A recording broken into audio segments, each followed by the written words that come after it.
It's the 5th time I stand on this shore, the Cuban shore, looking out at that distant horizon, believing again that I'm going to make it all the way across that vast, dangerous wilderness of an ocean. Not only have I tried 4 times, but the greatest swimmers in the world have been trying since 1950, and it's still never been done. The team is proud of our 4 attempts. It's an expedition of some 30 people. Bonnie is my best friend and head handler, who somehow summons will, that last drop of will within me when I think it's gone, after many, many hours and days out there.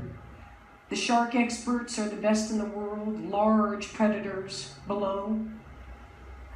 The box jellyfish, the deadliest venom in all of the ocean, is in these waters, and I have come close to dying from them on a previous attempt. The conditions themselves, besides the sheer distance of over 100 miles in the open ocean, currents and whirling eddies, and the Gulf Stream itself, the most unpredictable of all of the planet Earth. And by the way, it's amusing to me that journalists and people, before these attempts often, ask me, well, are you going to go with any boats or any people or anything? And I'm thinking, what are they imagining? That I'll just sort of do some celestial navigation and, carry a Bowie knife in my mouth, and I'll hunt fish and skin them alive and, eat them, and maybe drag a desalinization plant behind me for fresh water. Yes, I have a team. And the team is expert. And the team is courageous and brimming with innovation and scientific discovery, as is true with any major expedition on the planet. And we've been on a journey. And the debate has raged, hasn't it, since the Greeks, of isn't it what it's all about? Isn't life about the journey, not really the destination? And here we've been on this journey, and the truth is it's been thrilling. We haven't reached that other shore, and still, our sense of pride and commitment, unwavering commitment. When I turned 60, the dream was still alive from having tried this in my 20s and dreamed it and imagined it. The most famous body of water on the earth today, I imagine, Cuba to Florida.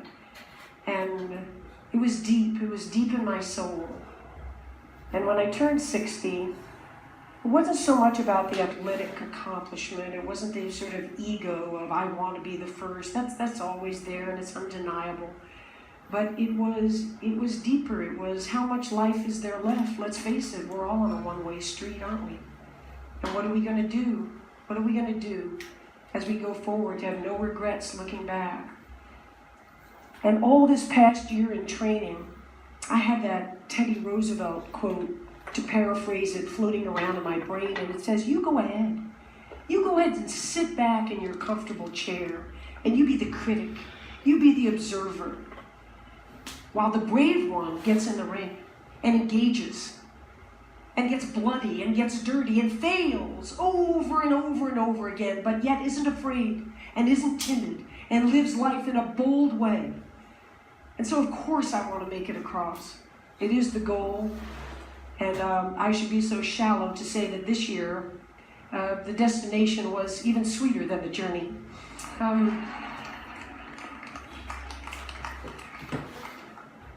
But the journey itself was worthwhile taking. And at this point, by this summer, everybody, scientists, sports scientists, endurance experts, neurologists, my own team, Bonnie, said it's impossible. It just simply can't be done. And Bonnie said to me, but if you're going to take the journey, I'm going to see you through to the end of it. So I'll be there. And now we're there.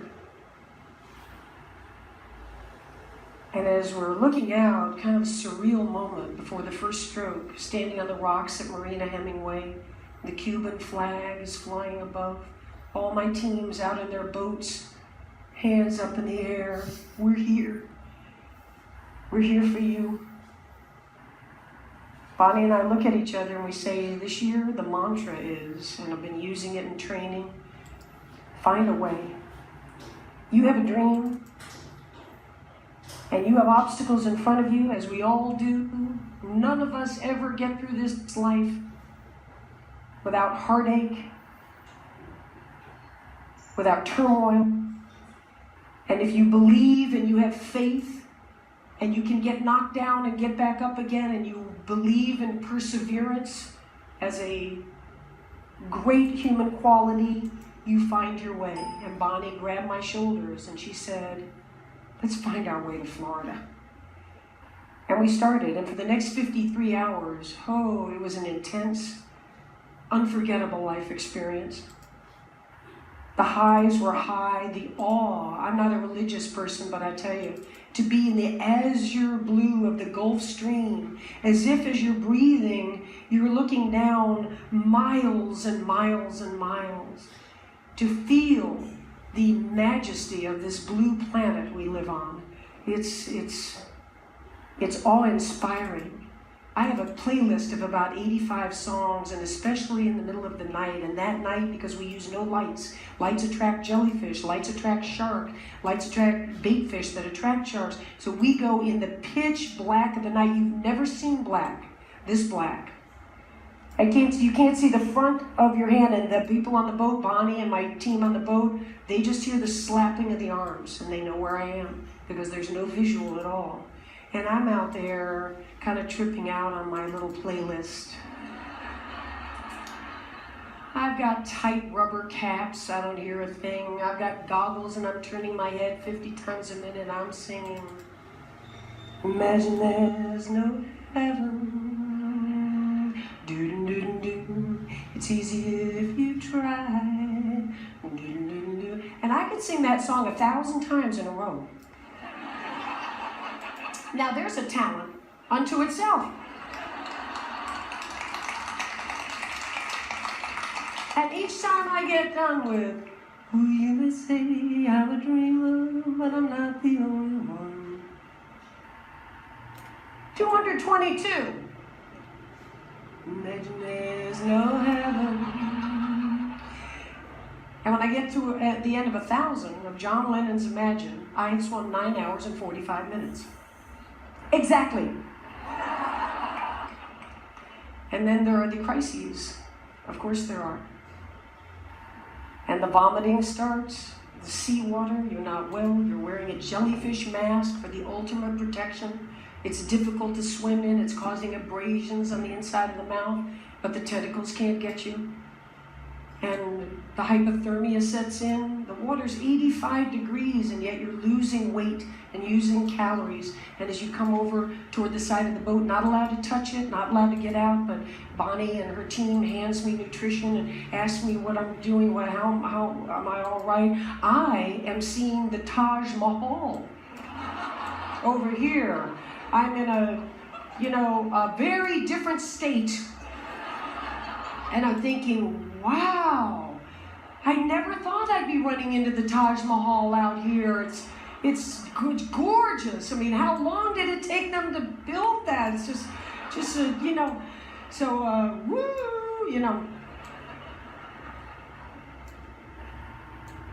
And then we kind of have a cardinal rule that I'm never told really how far it is, because we don't know how far it is. What's going to happen to you between this point and that point? What's going to happen to the weather and the currents? And God forbid you're stung when you don't think you could be stung in all this armor. And Bonnie made a decision coming into that third morning that I was suffering and I was hanging on by a thread. And she said, come here. And I came close to the boat and she said, look out there. And I saw light, because the day is easier than the night, and I thought we were coming into day. And I saw a stream of white light along the horizon. And I said, it's going to be morning soon. She said, no, those are the lights of Key West. It was 15 more hours, which for most swimmers would be a long time.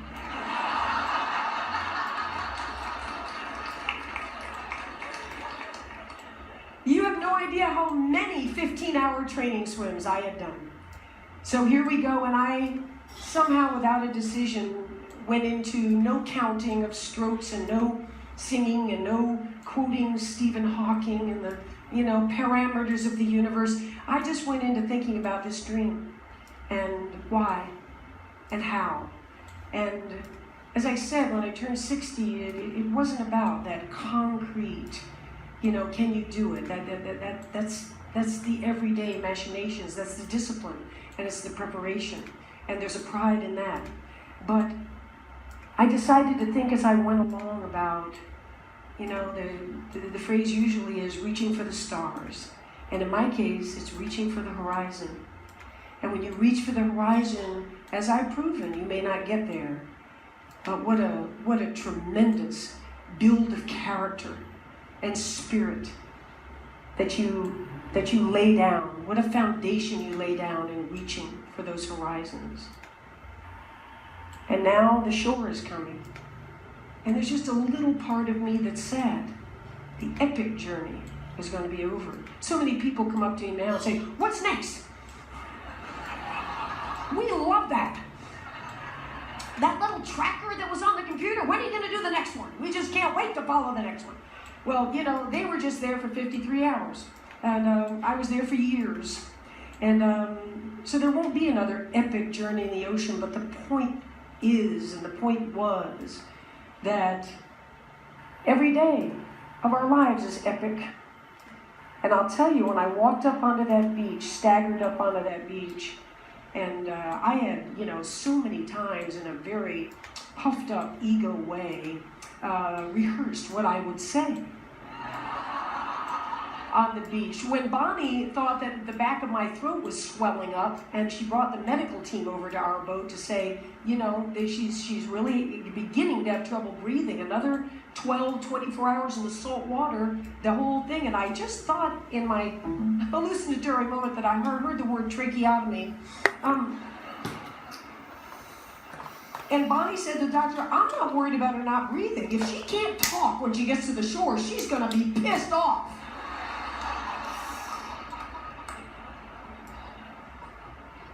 But the truth is, all those orations that I had practiced just to get myself through some training swims as motivation, it wasn't like that. It was a very real moment with that crowd, with my team. We did it. I didn't do it. We did it. And we'll never forget it. It'll always be part of us. And the three things I did sort of blurt out when we got there was, first, never, ever give up. I live it. What's the phrase from today from Socrates? To be is to do. So I don't stand up and say, "Don't ever give up." I didn't give up. There was action behind these words. The second is, you can chase your dreams at any age. You're never too old. 64, that no one at any age, any gender could ever do, has done it. And there's no doubt in my mind that I'm at the prime of my life today. Yeah.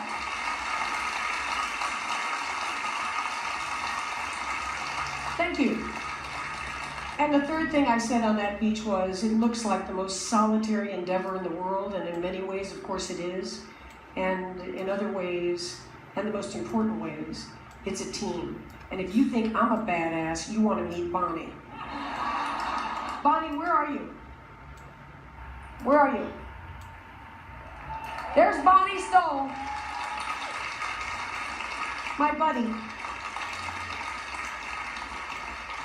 The Henry David Thoreau quote goes, "When you achieve your dreams, it's not so much what you get as who you have become in achieving them." And yeah, I stand before you now. In the 3 months since that swim ended, I've sat down with Oprah, and I've been in President Obama's Oval Office. I've been invited to speak in front of esteemed groups such as yourselves. I've signed a wonderful major book contract. All of that's great, and I don't denigrate it. I'm proud of it all, but the truth is, I'm walking around tall because I am that bold, fearless person. And I will be every day until it's time for these days to be done. Thank you very much and enjoy the conference. Thank you. Thank you.